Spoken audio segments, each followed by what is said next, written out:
راته داسې چې مړه کېږمه، یخني مې کېږي، ډېره رپېږمه.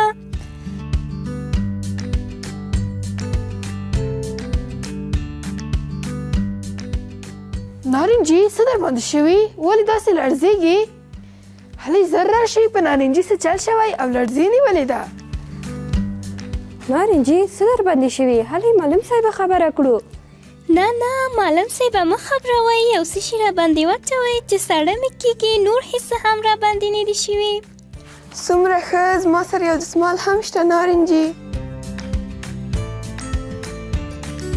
دا د نارنجي اوس به ګرمه شي. نارنجي ګرمه شوې؟ هو راځئ کښېنئ.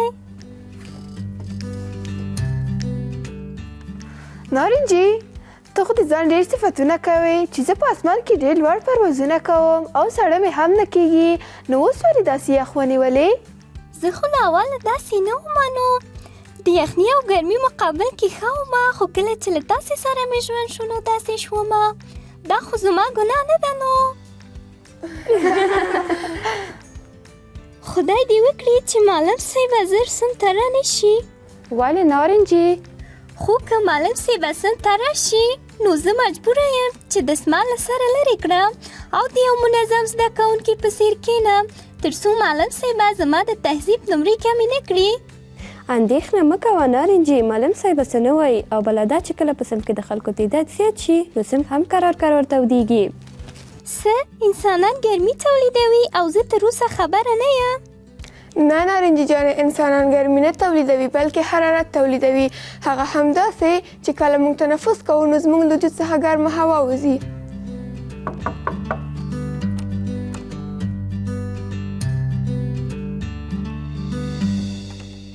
سلامونه زده کوونکو، هیله لرم چې ښه اوسئ. دا راته ووایئ چې د څه شي په هکله مو خبرې کولې او نارنجي جانه څنګه ښه نه معلومیږي؟ معلم صاحب د نارنجي ساړه کېدل له همدې خاطره ښه نه معلومیږي. ښه نارنجي جانې، ولې د ساړه کېدل؟ ناروغه شوې خو به نه یې؟ نه معلم صاحب ناروغه نه یم، له دوی سره مې ټوکې کولې چې وګورم له ما سره مینه لري که نه.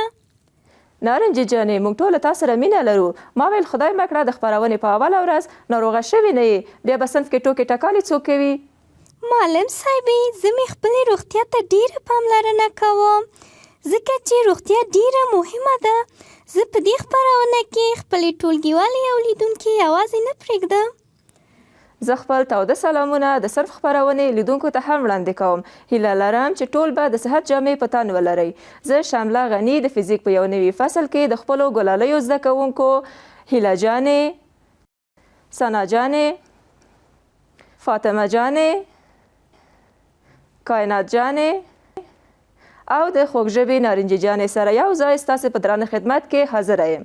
خدای دې وکړي چې د فزیک دغه فصل په بریالیتوب سره سرته ورسوو. معلم صاحبې په دې فصل کې به کوم موضوعات ولولو؟ هیله جانې، نوي او مختلف موضوعات چې د فزیک علم سره تړاو لري لولو او بشپړ به یې وپېژنو، لکه تودوخه او په موادو د هغې تاثیر، د تودوخې انتقال، مقناطیسي سیمه، ساکنه برېښنا، قوه او ساده ماشینونه. خو لومړی به د فزیک تعریف ته یو نظر واچوو. فزیک هغه علم دی چې د مادې له ظاهري تغییراتو او بدلونونو څخه بحث کوي. د فزیک علم د پراخوالي له امله په بیلابیلو برخو ویشل شوی، لکه میخانیک فزیک، الکترومقناطیس، ترمودینامیک، کوانتم فزیک او نسبیت. کوم موضوعات چې درته مخکې ما یاد کړل، ستاسې په نظر د هغې له جملې به په دې فصل کې کومه موضوع ولولو؟ معلم صاحبې میخانیک. نه فکر کوم چې الکترومقناطیس به وي. زما په نظر کوانتم فزیک به لولو. زه فکر کوم چې نسبیت به لولو. یو هم نه لولو، هماغه موضوعات چې مخکې معلم صاحب یاد کړل هماغه لولو. ستا خبره سمه ده نارنجي جانې، خو هماغه موضوعات ټول د فزیک علم څانګې دي. ښه ګرانو زده کوونکو، په دې فصل کې هغه موضوعات لولو چې د ترمودینامیک اړوند وي او زموږ د نن ورځې د درس عنوان د تودوخې درجه ده.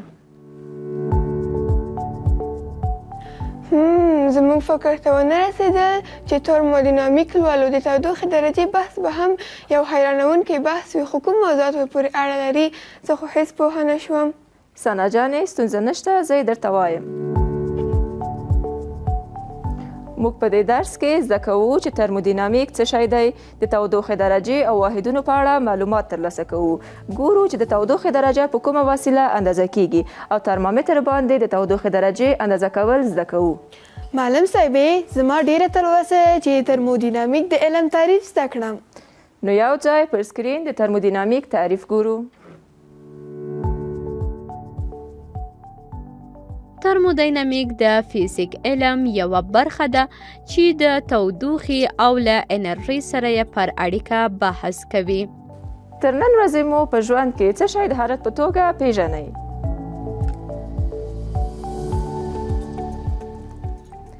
په نوبت سره راشئ او ځوابونه په دغه چوکاټ کې ولیکئ. معلم صاحبې زه راشم؟ هو راشه. آفرین هیله جانې. معلم صاحبې زه راشم؟ هو راشه.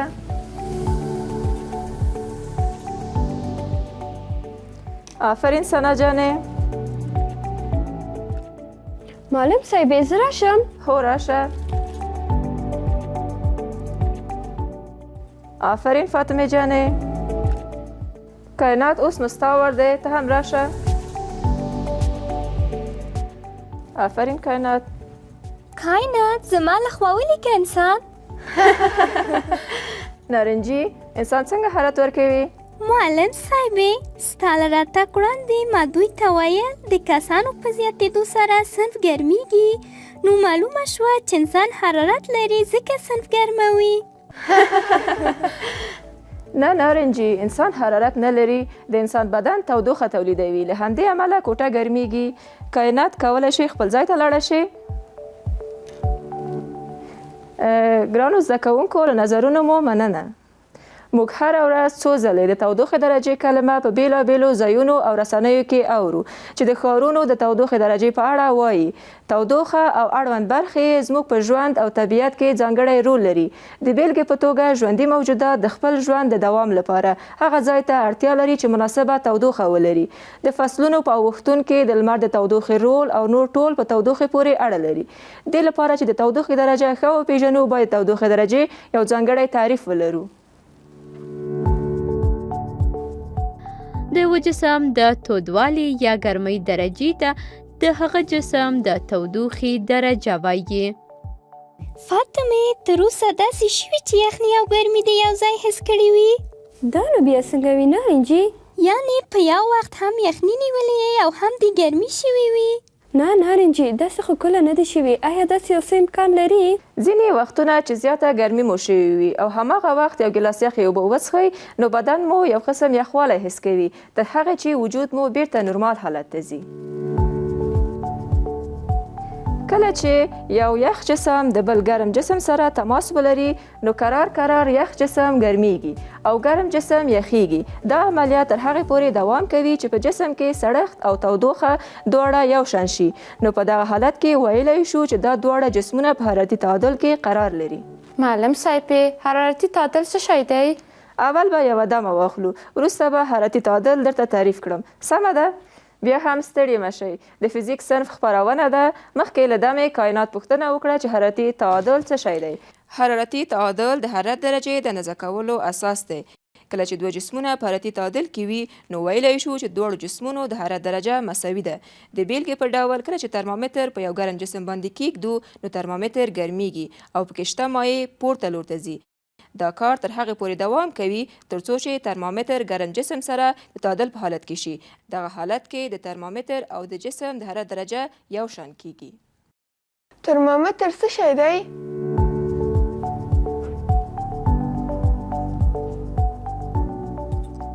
ترمامتر هغه وسیله ده چې د اجسامو د حرارت درجې اندازه کولو لپاره کارول کیږي. ترمامتر یوه نرۍ لولۍ شیشه ده چې ځانګړې درجې لري چې په لاندې برخه کې یوه اندازه سیماب یا الکول موجود وي چې د حرارت په ډیروالي سره د الکولو او یا سیمابو اندازه په لولۍ شیشه کې زیاتیږي. معلم صاحبې ترمامتر یو ډول ده که ډېر ډولونه لري؟ د ترمامتر مختلف ډولونه دي چې د اجسامو سره د اړیکې او یا له اړیکې پرته د جسمونو د حرارت اندازه معلوموي. دلته موږ یوازې د 2 ډولونو یادونه کوو چې یو یې طبي ترمامتر او بل یې لابراتواري ترمامتر دی. معلم صاحبې طبي او لابراتواري ترمامتر هم سره فرق لري؟ هو هیله جانې، طبي ترمامتر د انسان د بدن د حرارت درجې اندازه کولو لپاره کارول کیږي او لابراتواري ترمامتر د مختلفو موادو د حرارت درجې معلومولو ته جوړ شوی، لکه د جوش نقطه، انجماد نقطه او نور معلومات به یې په ویډیو کې وګورو. طبي ترمامتر د انسان د بدن د حرارت درجې معلومولو لپاره کارول کیږي. د انسان د بدن حرارت په نورمال حالت کې 30 درجې سانتیګریډ ده. کیدای شي دغه درجه له 15 څخه تر 42 سانتیګریډ پورې تغییر وکړي. په همدې وجه د طبي ترمامترونو درجه د 15 څخه تر 42 ټاکل شوې ده. پخوا وختونو کې طبي ترمامتر د یو شیشه‌یي نل په څیر چې د سیماب عنصر به پکې موجود وو په یو مشخصه درجه بندۍ سره کارول کېده. لدې عمله چې الکول زهري نه دی نو د الکولي ترمامترونو کارول د سیمابي په پرتله خوندي دی. د الکولي ترمامترونو په وسیله کولی شو چې په ډیره کم اندازه تودوخه هم اندازه کړو او هغه چې سیماب لرونکي دي او د جوش نقطه یې د الکول په نسبت لوړه ده د لوړې درجې حرارت پرې اندازه کړو. خو اوس وخت کې د علم د پرمختګ له امله ترمامترونه په ډیجیټل شکل په مختلفو ډولونو جوړ شوي. لابراتواري ترمامترونه د مختلفو موادو د جوش نقطې، انجماد نقطې او حرارت درجې معلومولو لپاره جوړ شوي دي چې په اوس وخت کې د 10 درجې سانتیګریډ څخه تر 110 درجې سانتیګریډ پورې ترمامترونه شته. نو په دغه شان کولی شو چې د هغې په وسیله د حرارت درجې تغییرات په دقیق ډول اندازه کړو. دغه ترمامترونه په لږه اندازه او یا هم ټول په مایع کې ښکته کړو. لابراتواري ترمامترونه عموما له فلز او یا شیشې څخه جوړ شوي وي. اوس مو د ترمامتر ډولونه وپیژندل؟ هو معلم صاحبې. تاسې مخکې د اندازه کولو د واحدونو په هکله لوستلي وو. د چا په یاد دي؟ معلم صاحبې موږ چې په تیرو درسونو کې لوستلي ول نو دا مو یاد دي چې د حرارت درجې معلومولو لپاره د کلوین واحد څخه کار اخلو. همداسې ده. په نړیوال یا SI سیستم کې د حرارت درجې اندازه کولو واحد کلوین ټاکل شوی. په دې سربیره څو ډولونو درجه بندۍ هم لرو چې په مختلفو هیوادونو کې ترې ګټه اخیستل کیږي. معلم صاحبې کوم دي؟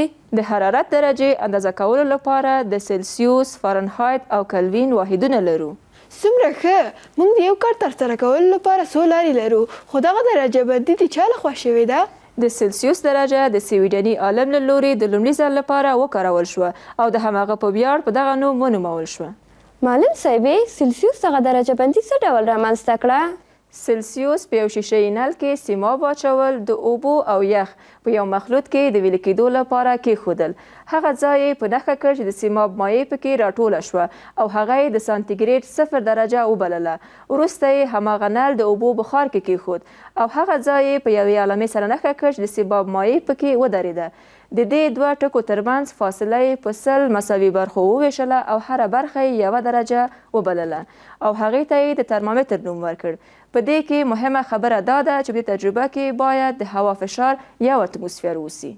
څومره ساده دا کار خو زه هم کولی شم. د سلسیوس هسې ځان پازاب کړی دی، له ما به یې مشوره اخیستې وه. نارنجي که سلسیوس له تا مشوره اخیستې وه نو څه نظر دې ورکولو؟ غوږ دې راوړاندې کړه چې درته یې ووایم. ورته ویل مې چې زه په دې کارو پسې مه ګرځه چې هسې موږ ته یو بل جنجال هم زیاتوي. اوس له تودوخې سره څه کار لري چې اندازه کوي؟ وبخه نارنجي خو موږ ټوله د غږ واورېد او باید درته ووایم چې له بشر لخوا چې هر اختراع یا کشف کیږي د طبیعت یوه اړتیا ده. ښه سمه ده پروفیسور صاحبې. اوس نو راځئ ټول یو ځای د تودوخې درجې د اندازه کولو د واحدونو یوه لنډه ویډیو وګورو. سانتیګریډ د تودوخې درجې اندازه کولو واحد دی. د درجه بندي په دې سیستم کې د اوبو د یخ کېدو یا انجماد نقطه 0 درجه سانتیګریډ او د جوش نقطه یې 100 درجه سانتیګریډ قبول شوې ده. د سانتیګریډ درجه په سی توري سره ښودل کیږي. د تودوخې درجې دا واحد نږدې په ټولو هیوادونو کې کارول کیږي. فارنهایت د تودوخې درجې اندازه کولو بل واحد دی چې په 32 درجو کې اوبه یخ کیږي او په 212 درجو کې اوبه جوش کوي چې دغه دواړو درجو ترمنځ فاصله په 180 برخو ویشل شوی. فارنهایت د اف په توري ښودل کیږي. د فارنهایت درجه په لږو هیوادونو کې کارول کیږي. همداشان کلوین هم د تودوخې درجې واحد دی چې په 273.15 نقطه کې اوبه یخ کیږي او په 303.15 نقطه کې اوبه په جوش راځي. کلوین د نړیوال سیستم یا اس آی له اوو اساسي واحدونو څخه یو دی چې په کا سمبول سره ښودل کیږي. د تودوخې درجې له دغه واحد څخه په عملي تجربو کې کار اخیستل کیږي. د تودوخې درجې د اندازه کولو واحدونه مو پیژندل؟ هو معلم صاحبې. معلم صاحبې انجماد څه معنا؟ انجماد یعنی یخ کېدل یا کلکېدل. کائنات د اوبه ولې یخیږي؟ معلومه ده چې د هوا یخوالي په وجه. معلم صاحبې همداسې نه ده؟ هو کائنات جانې د حرارت درجې بدلیدل د موادو د بعضې فزیکي خواصو د بدلیدو لامل کیږي لکه ویلې کېدل، جوش کېدل، یخېدل او نور. تر دې ځایه خو په درس پوه شوئ. کومه پوښتنه خو نه لرئ؟ نه معلم صاحبې. درنو لیدونکو اوس یوه لنډه دمه لرو. له دمې وروسته د عملي کار برخه مه هېروئ. درنو لیدونکو او ګرانو زده کوونکو، یو ځل بیا ښه راغلی. د فزیک صنف خپرونه ده او په دې برخه کې اوس باید عملي کار ترسره کړو. ترمامتر او د هغې ډولونه خو مو وپېژندل او هم د حرارت درجې د اندازه کولو واحدونو باندې پوه شوئ. اوس نه آماده یې چې عملي کار ترسره کړو؟ هو معلم صاحبې. نه زه خو تیاره نه یم. ولې نارنجي؟ ځکه چې تر اوسه یې زه په طریقه نه یم پوهه. رښتیا وایي نارنجي، خو دا کومه د اندېښنې وړ خبره نه ده. د ډیجیټل ترمامتر لګولو څخه وروسته د 3 سانتي او یا 5 سانتي په فاصله د انسان ټنډې ته نیول کیږي او په خپله ښایي چې د انسان بدن تودوخه څو درجې ده. د لابراتوري ترمامتر په وسیله د حرارت درجې دقیقې اندازه کولو لپاره به یو ویډیو درته په سکرین وښایم تر څو زده یې کړئ او له هغې وروسته به عملي کار ترسره کړو. سمه ده؟ سمه ده معلم صاحبې.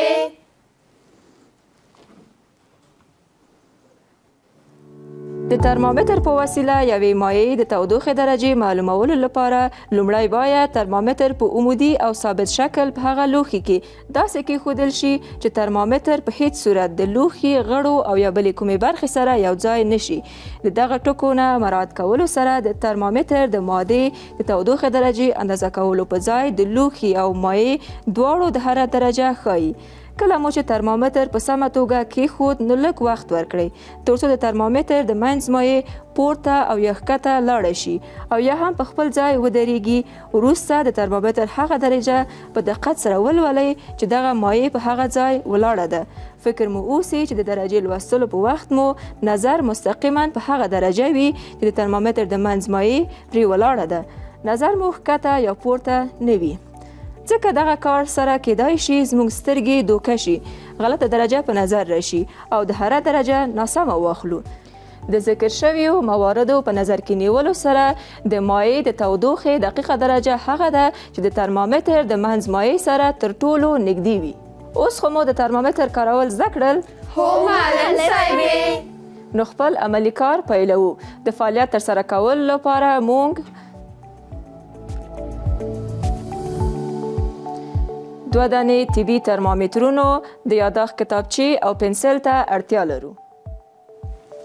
عملي کار په دې ډول دی چې د طبي ترمامتر په وسیله به تاسې د خپل بدن د تودوخې درجه معلوموئ.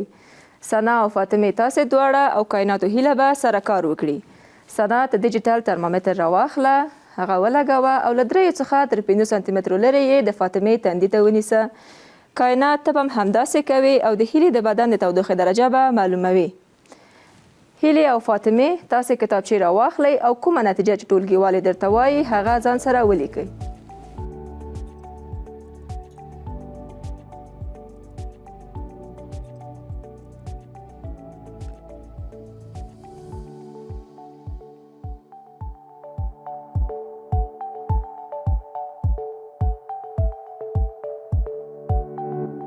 ښه نو ستاسو کار پای ته ورسید. اوس مو پایله اورو. معلم صاحبې زه فکر کوم فاطمه تبه لري. ولې؟ ځکه د بدن د تودوخې درجه یې لوړه وه، اووه-5 درجې وه. نه ثنا جانې تبه نه لري. د انسان بدن تودوخه په نورمال حالت کې له 14 څخه تر 18 درجو پورې ده. کیدای شي د کوټې د ګرمېدو په وجه دغه درجه یو څه پورته هم لوړه شي، خو د اندېښنې وړ نه ده. معلم صاحب د هیلې د بدن تودوخه اووه-1 درجې وه. هاي کاش دغه ماشین مو سهار راوړی و، نو ما به هم لیدلی و چې زما د بدن تودوخې څو درجې وه، خامخا به په صفر کې وه. نارنجي جانې که خدای مه کړه ستا د بدن تودوخه درجه 0 شوې وه، نو اوس به ته زموږ په منځ کې نه وي. نه ټوکې کوم، زما د بدن تودوخې سهار 0 درجې وه. نه نارنجي جانې هغه وخت خو 0 درجې نه وه، خو اوس ښکاري چې له ډېرې ویرې څخه دې تودوخه له 100 هم پورته تللې. ښه ګرانو زده کوونکو، اوس به نو دویم فعالیت ترسره کړو. په دې برخه کې د لابراتوري ترمامتر په وسیله د یخې او ګرمې مایع د تودوخې درجه ګورو. ښه نو تاسو کولی شئ خپلو ځایونو ته لاړې شئ.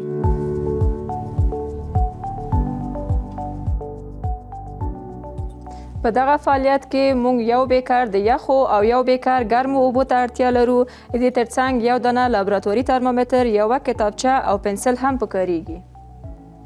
ښه نو اوس تاسې خپلې کتابچې او قلمونه راواخلئ او کومه نتیجه چې لاسته راځي هغه ځان سره ولیکئ. دغه بیکر د یخو اوبو دی چې د یخ ټوټې هم پکې دي، او دا بل دویم بیکر د ګرمو اوبو دی. زه اول ترمامتر په یخو اوبو کېږدم، خو چې ترمامتر له لوښي سره ونه لګېږي. دغه شان زه باید لږه ښکته شم تر څو د ترمامتر درجه دقیقه ولوستلی شم. که زه دغه درجه له پورته برخې ولولم نو په اندازه کولو کې اشتباه رامنځته کیږي. دا اوبه 7 درجې دي. اوس به یو شیبه صبر وکړو چې ترمامتر نورمال شي. اوس ترمامتر په ګرمو اوبو کېږدم. دا ګرمې اوبه 6 درجې دي.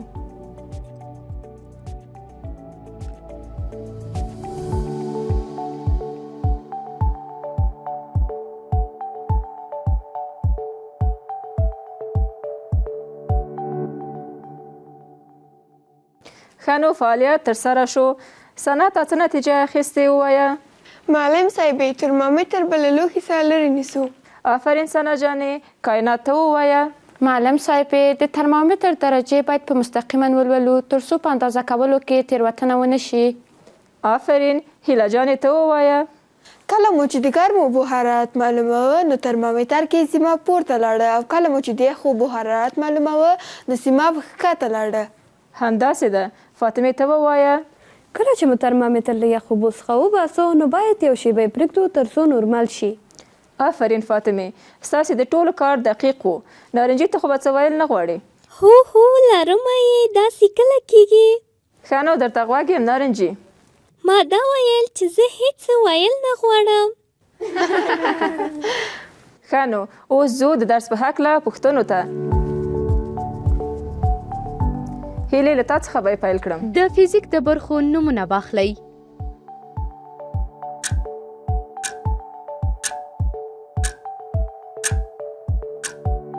د فزیک برخې له میخانیک، الکترومغناطیس، ترمودینامیک، کوانتوم فزیک او نسبیت څخه عبارت دي. آفرین هیلې. د دویمې پوښتنې ځواب به فاطمه راکړي. ترمودینامیک تعریف کړئ.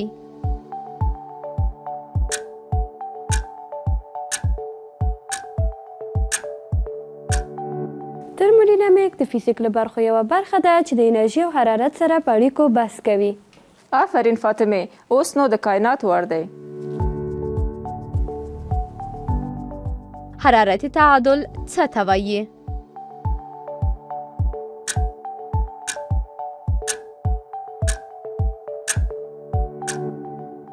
کله چې یو یخ جسم د ګرم جسم سره اړیکه ولري نو کرا یخ جسم ګرمیږي او ګرم جسم یخیږي. نو دا عملیه تر هغه پوره جریان لري تر څو دواړه جسمونه تودوخه او یخوالی یو شان شي. نو موږ ویلی شو چې دغه دواړه جسمونه په حرارتي تعادل حالت کې قرار لري. آفرین کائنات. ثنا ستا وړ دی. د حرارت درجه تعریف کړئ.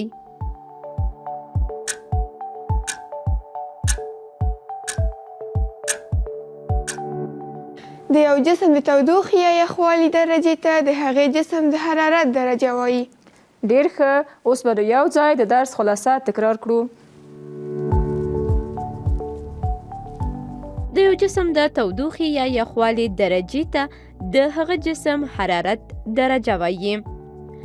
د حرارت درجې د اندازه کولو واحدونه عبارت دي له سلسیوس یا سانتیګریډ، فرانهایت او کلوین څخه چې کلوین په نړیوال سیستم یا SI کې د حرارت درجې اساسي واحد دی.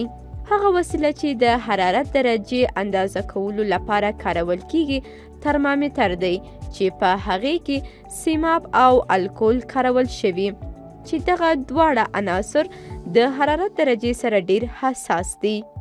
درنو لیدونکو او ګرانو زده کوونکو، دا وه زموږ د نن ورځې د فزیک صنف خپرونه چې تاسو ته مو وړاندې کړه. تر بیا مو پاک الله مل شه.